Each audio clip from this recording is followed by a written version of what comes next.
빨리빨리 하고 싶은데 마음대로 안 되네. 마태복음 본인의 성경책으로 잘 찾습니다. 23장 37절부터 24장 5절까지를 읽겠습니다. 본인의 성경으로 읽는 거예요. 마태복음 23장 37절에서 24장 5절까지 읽겠습니다. 예루살렘아 예루살렘아 선지자들을 죽이고 네게 파송된 자들을 돌로 치는 자여. 예루살렘은 도시인데도 인격화해서 이것 보고 의인화한다고 그러는데 지금 말씀하시고 있죠. 암탉이 그 새끼를 날개 아래에 몸같이 내가 네 자녀를 모으려 한 일이 네 자녀를 예루살렘은 자녀를 낳고 기를 수 있는 거예요. 그러니까 그 예루살렘의 자녀들은 예루살렘이 어머니죠. 예수 그리스도의 성령은 아버지고 네 자녀를 모으려 한 일이 몇 번이더냐. 그러나 너희가 원하지 아니하였도다. 보라 너희 집이 예루살렘에 있는 말씀을 맡은 성도들의 집이라고 하는 것은 예루살렘 신전을 말하는 거예요. 황폐하여 버림바 되리라. 그러면 사람의 손으로 지은 물질적인 성전이 무너지는 것은 예수님이 인자로 오신 예수님이 떠나는 것을 상징하는 거예요. 내가 너희에게 이르노니 이제부터 너희는 찬송하리로다. 주의 이름으로 오시는 이여 할 때까지 나를 보지 못하리라. 그러니까 예루살렘의 성전은 예수님에 대한 예표다 이 말이죠. 예수님은 참성전이고 예루살렘 성전은 참성전이 예수님에 대한 예표다라는 거잖아요. 그런데 예표 그림자에 너무 붙잡혀 있으니까 그걸 무너뜨려 버려야 되잖아요. 인자 예수가 죽고 부활 승천하셨다가 그 영으로 다시 오셔야 되지 않냐 이 말이에요. 지금 예수께서 성전에서 나가서, 그럼 성전에서 나갔다는 건 이제는 유대교는 끝났다. 사람의 손으로 지은 성전이라는 것은 하나님이 더 이상 관심하지 않는다 이 말이에요. 이제 이게 오늘날 우리들에게는 성당이나 예배당에서 예수 그리스도의 성령께서 떠나실 수가 있다는 거잖아요. 그러면 그건 다 소용없는 빈집이 되는 거죠. 그냥 빈집이 아니라 펫 아웬 귀신들의 처소가 되어버린다 이거예요.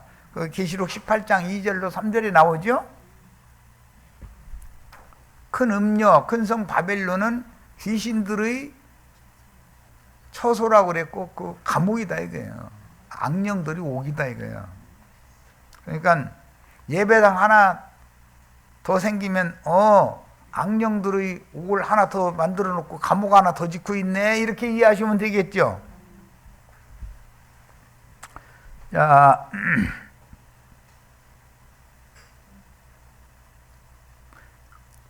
예수께서 성전에서 나와서 가실 때 제자들이 지금 이러는 거예요.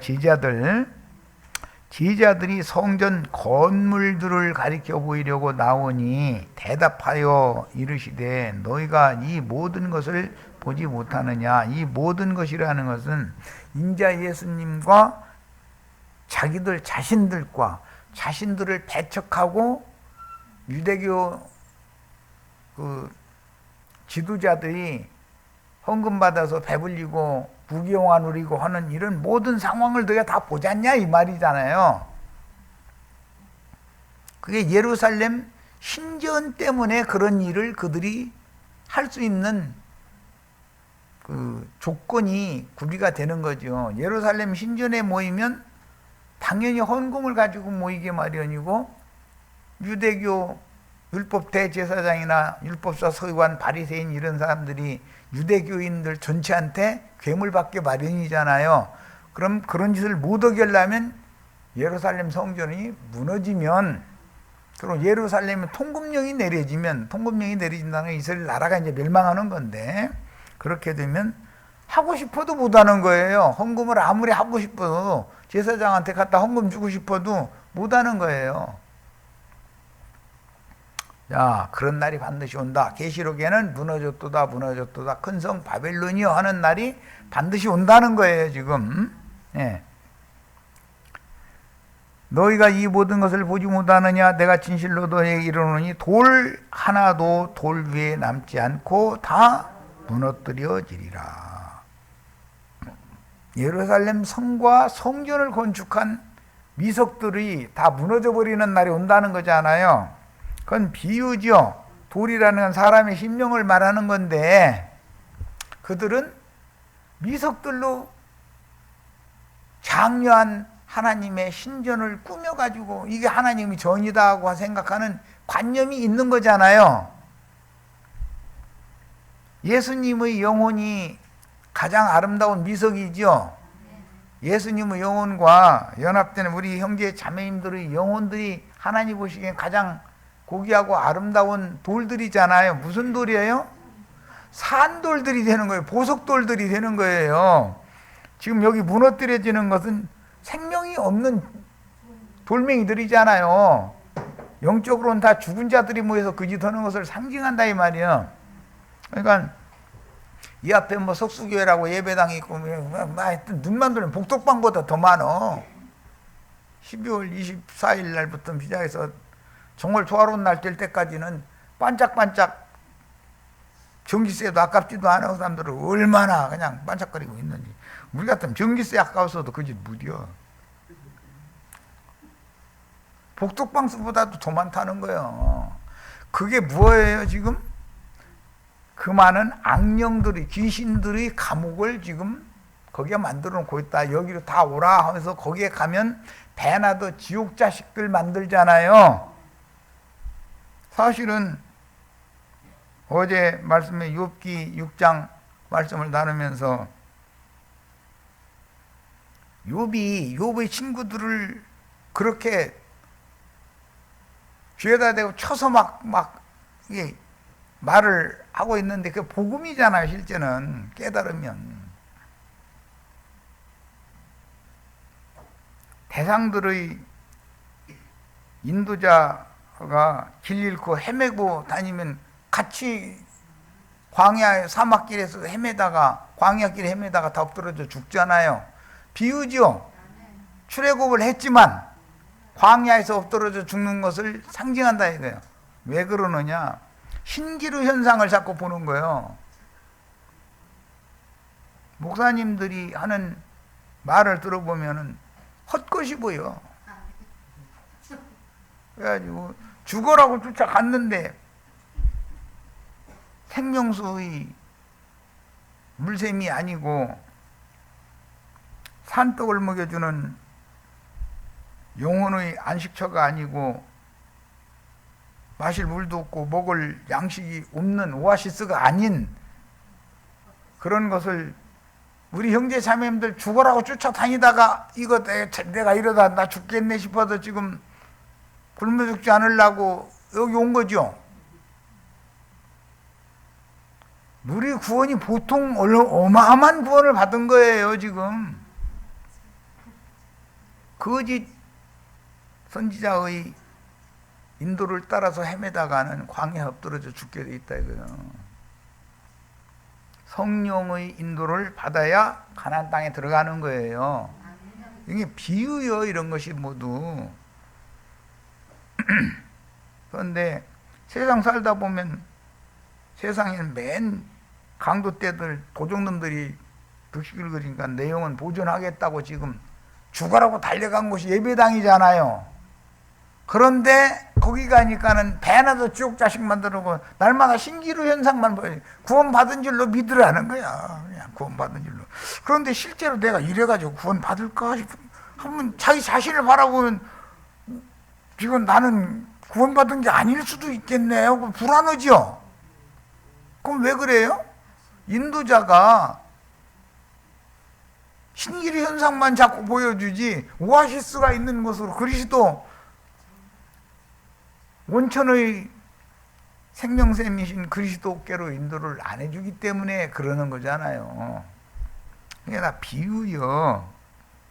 그러니까 우리 형제 자매님들은 영적인 누구의 가르침을 받을 때는 분별이 필요해요. 분별이. 이 말씀을 따라가야 내가 정확하게 원천이 되시고 생명의 떡이 되시는 주님께로 인도를 받을 건지, 이제 오아시스에 도달할 건지, 오아시스를 못 찾고 헤매는 길잡이 따라다니다 보면 지쳐 죽는 거지 뭐. 광야에서 기운이 좀 남아있는 사람일수록 나중에 죽겠지. 그건 순서대로 죽는 건 똑같은 이치고. 비유지 이런 것들이. 자, 이제 좀 더 읽겠습니다. 3절부터 읽습니다. 예수께서 감람산 위에 앉으셨을 때 제자들이 조용히 와서 이르되 우리에게 이르소서. 우리한테 이런 비유에 대해서 일러주세요. 그 말이요. 어느 때에 이런 일이 있겠사오며 주 임하심과 세상 끝에는 무슨 징조가 있겠습니까? 두 가지를 물어봤죠. 때와 징조를 물어봤죠. 오늘 우리가 지금 때와 징조에 대해서 지금 말씀을 나누는 중이에요. 자, 이제 사도행전 그때 주님의 답변은 뭐라고 했어요? 거짓 선지자들 사람의 미혹을 받지 않는 것을 조심해라 라는 말씀으로 답변을 하셨죠. 그 때와 그때의 징조라는 건 거짓 선지자들이 판을 치는 때가 바로 예루살렘 성과 성전이 무너지는 때다. 큰 성 바벨론이 무너지는 때다. 이게 답변이잖아요.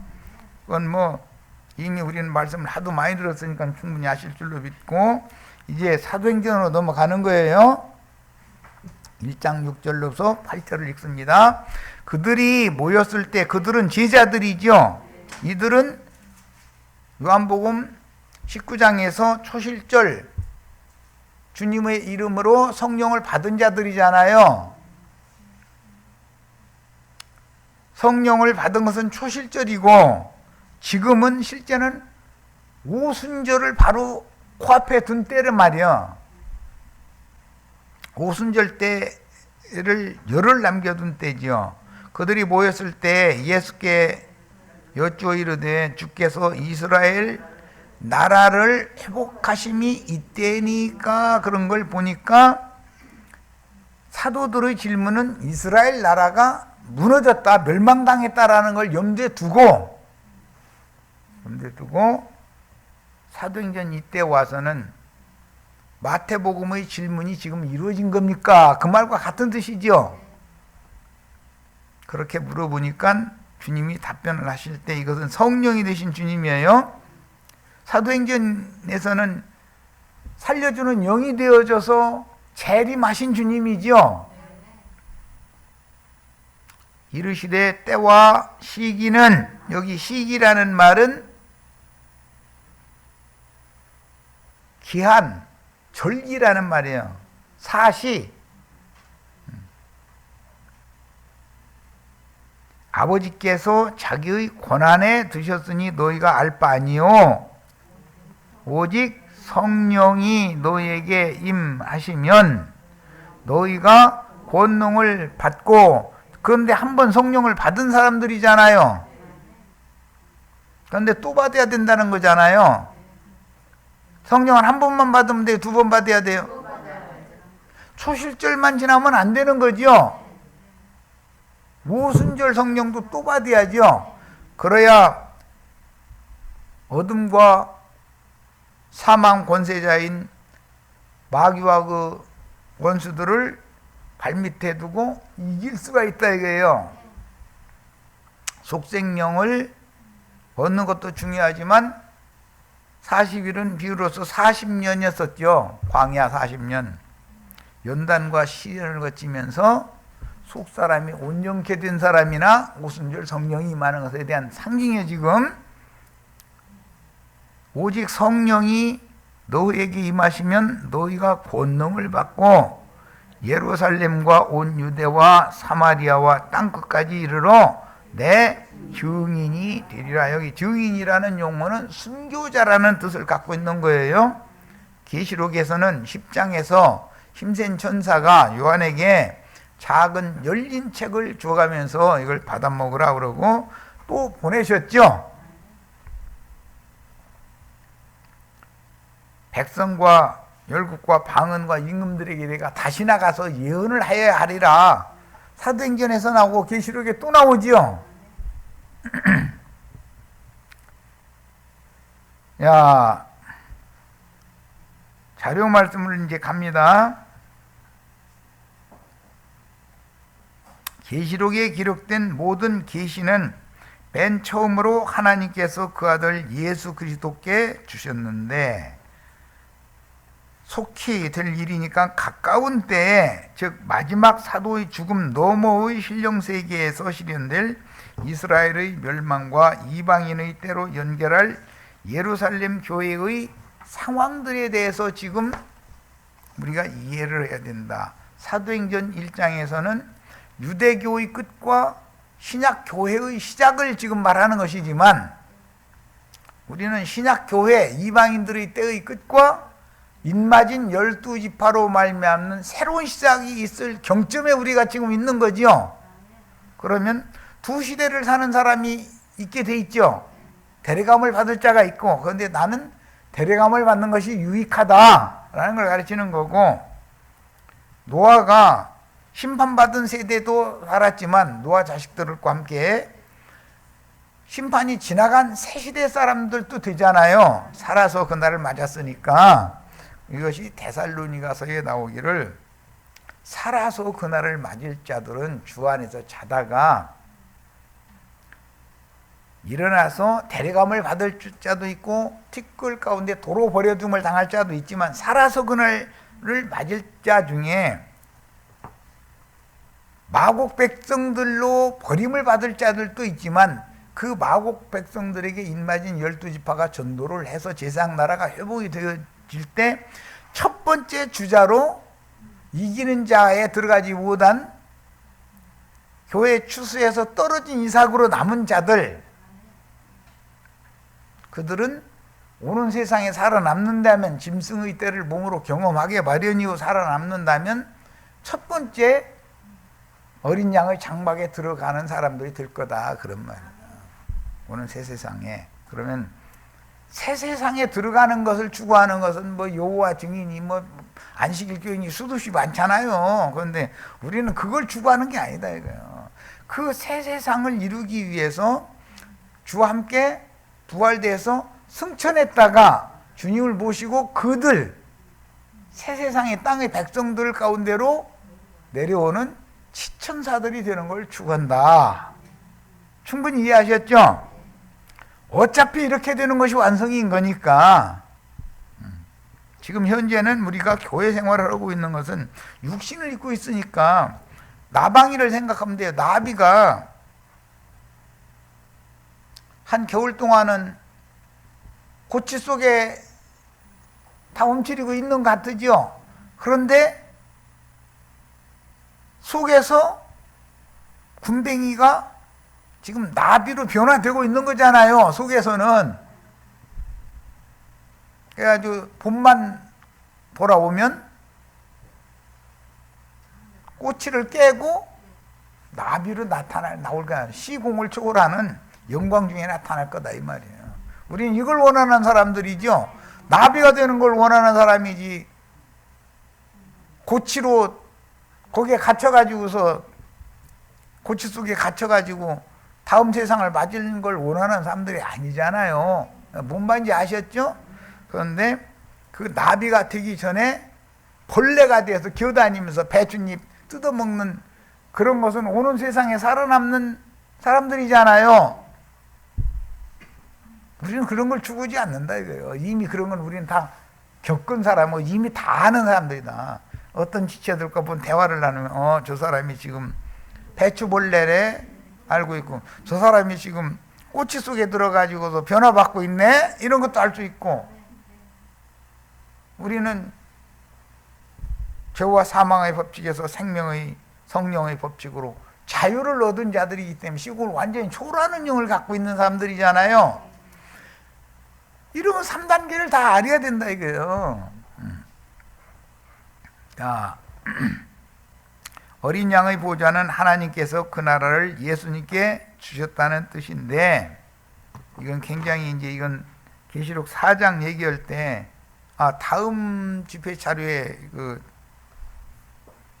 할 수 없이 얘기를 안 할 수가 없네. 에스겔 1장이나 10장 말씀을 잠깐 설명할 겁니다.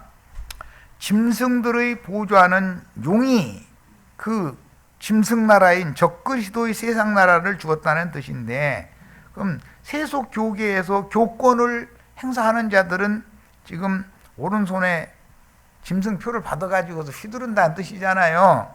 그 하나님의 지팡이인 것 같지만, 그들이 볼 때는 하나님의 지팡이지만 그걸 땅바닥에 던져보면 이게 뱀이구나라는 걸 알아야 되는데, 이게 무슨 소린지도 몰라. 지금 이 말을 하면 당신 교권 집어 던져버려 보라고. 그게 뭔지 그게 보이면 목사 노릇 하라고, 사정이도 안 할 거라고. 이제 내가 이렇게만 뭔 소린지 못알, 그냥 눈만 꾸벅꾸벅 할 수 있는 거죠. 그럼 난 답답해 죽겠는데 본인들은 좋아 죽는데 아주 그냥 참, 이거 사람 죽을 일이 아주.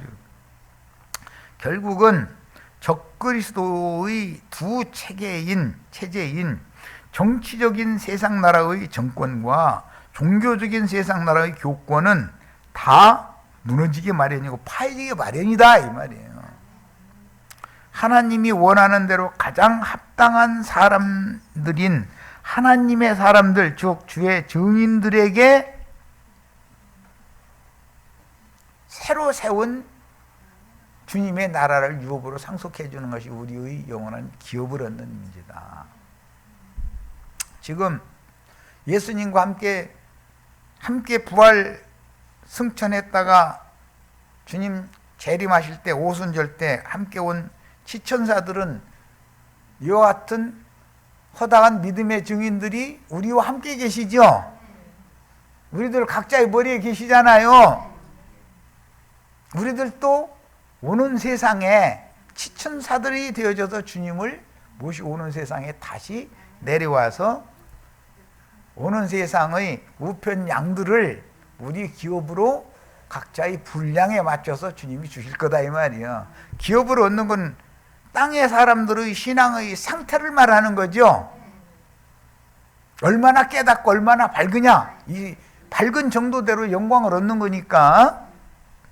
자, 그러므로 땅의 임금들, 곧 땅의 왕족들이 그들의 머리가 되신 그리스도의 왕국은 그 영과 신부가 오라 하시는 곳으로 모인 장자들의 교회로서 세상 끝에는 반드시 이게 회복이 되는 거예요. 장자들의 교회는 그리스도의 머리 되심 아래 통일될 것이며, 적그리스도들의 종교적인 많은 물 위에, 종교 조직인 많은 물 위에 앉은 큰 음녀는 바다에서 올라오는 짐승의 10뿔들에 의하여 벌거 벗겨진 후에 불사름이 되어 멸망하게 될 건데, 음녀가 벌거 벗겨지고 음녀의 7머리들이 불국이 되는 그날이 어린 양의 혼인잔치 날이죠.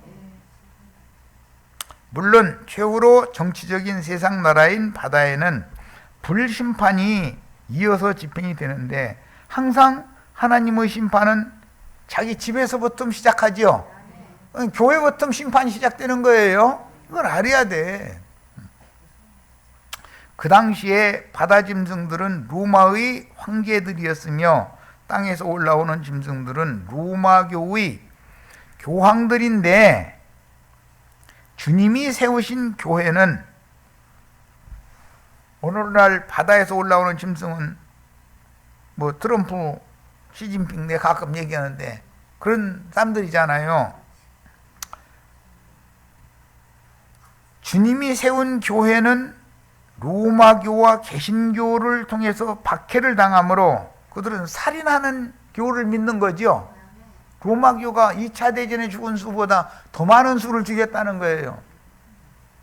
칼뱅 신학 그렇지만, 그래서 자랑하지만, 그게 재침례 교도들 벌거벗겨가지고서 원수 갚는다고 부끄러움을 다 당하게 하고 죽였잖아요. 칼뱅이 그 짓을 해서. 그런데 그런데 그 칼뱅의 교리를 조직신학이라고 그걸 믿고 있다 이거예요. 예정론. 참 엉뚱한 사람들이지. 엄연한 역사적인 사실임에도 그걸 감쪽같이 속여버려. 어제 저기 텔레비전 잠깐 보니까 광주에서 공수부대니 몇 개 막 기갑부대니 막 동원해가지고 멀쩡한 사람들 그냥 총 쏴서 죽였고 몇 감다가도 아이들이 죽었다고 이런 것도 내가 봤는데, 그 짓을 전두환 인물이는 속여요? 우리가 그렇게 했다고 해요? 그런데 그런 사람들이 있어 더 잘 살죠. 세상 나라는 의를 행할래야 행할 수가 없어. 여전히 골프 쳐가면서 맛있는 음식만 먹어가면서 잘 먹고 잘 살아. 그런 돈 좀 나한테 좀 주셔야지. 수많은 순교자들을 배출하며 암암리에 그 불의한 자들로 말미암아서 순교자들이 많이 배출되게 돼 있는데, 그게 바로 적그리스도들이라 이거예요. 로마 교회에서 가장 유명한 사람은 거세했다는 사람, 오리겐. 동방교부 오리겐. 유명하죠. 또 개신교에서 하나님으로 떠받들어주는 칼뱅, 유명해 아주. 다음으로 아들의 계시를 받은 자는 사도들과 형제 요한이었는데, 요한이 이 계시를 볼 당시에는 육신으로 오신 예수께서 부르시고 보내신 다른 사도들은 다 죽었고, 로마 황제 도미시안에 의해서 반모섬에 유배당한 중이었었다. 교회 시대의 전 기간 동안 주의 성령께서 복음을 전파하여 온 세상에 보내신 모든 사도들을 대표하는 사도 요한, 내가 다시 올 때까지 그를 이 세상에 남겨둘지라도 너는 그거 관여하지 말고 베드로 보고 너는 나를 따르라. 그래서 베드로가 주님 다음에 맨 먼저 앞장서서 따라가야 되고, 요한이 주님 다시 오실 때 살아남아서 주님이 가신 길을 따라가는 사도로 대표가 됐다 이 말이에요. 두 증인에 대한 대표죠. 이는 요한복음 21장 20절에서 22절의 예언에 따른 것입니다. 요한이라는 이름의 뜻은 주의 사랑하시는 자라는 의미이며, 그는 주께서 이 생에 살아계실 때 밤이 맞도록 기도하신 후에 택하여 세우신 12 제자 중의 한 사람이었는데, 주께서 부르신 제자 중에서 가장 나이가 어렸을 것이다. 야고보의 동생이었었죠. 그는 한 표적의 사람으로서 주님께서 다시 오실 때까지 살아남아 주의 몸된 교회, 우리의 영적인 어머니를 모시고 위하여 수고할 주의 마지막 증인들에 대한 예표의 사람이었다. 오늘 우리 형제 자매님들에 대한 예표의 사람이다. 우리 형제 자매님들은 영적으로는 주의 사랑하심을 받은 자가 다 돼야 되겠어요. 그러니까 누구요? 이런 거에 대해서 얼핏 어떤 계시를 본 적이 있는가 봐요. 이만희가 새요한이라고, 지가 새요한은 여기 앉았는데 엉뚱 소리하고 앉았어. 이런 영적인 일들은 영적으로라야 분별할 수 있는 매우 난해한 문제들인데, 계시록 10장에서 작은 책의 말씀을 받아먹었던 사도 요한이, 근데 형제지요, 계시록에서는 11장의 두 증인이 되어 소화한 작은 책의 말씀대로 세상에 나가서 다시 예언하는 증인들이 되어줘서 나타납니다. 그러니까 성경은 영의를 말한다. 반모섬의 요한에게 작은 책을 주어서 먹이고 보내셨는데, 이어지는 말씀은 두 증인이 되잖아요. 두 증인도 확대 해석하면 7천이 되잖아요. 이것은 요한으로 예표된 주의 마지막 남은 지자들을 통해서 하나님의 경륜을 따라 교회 시대를 마치고 창세기 1장 3절 이하에 암시된, 창세기 1장 3절은 빛이 쓰라지요. 주와 그 그리스도의 나라를 실현하시는 계시록 4장의 완성인 계시록 21장과 22장 이후에 완성되는 것에 대한 예표가 되었다는 거예요.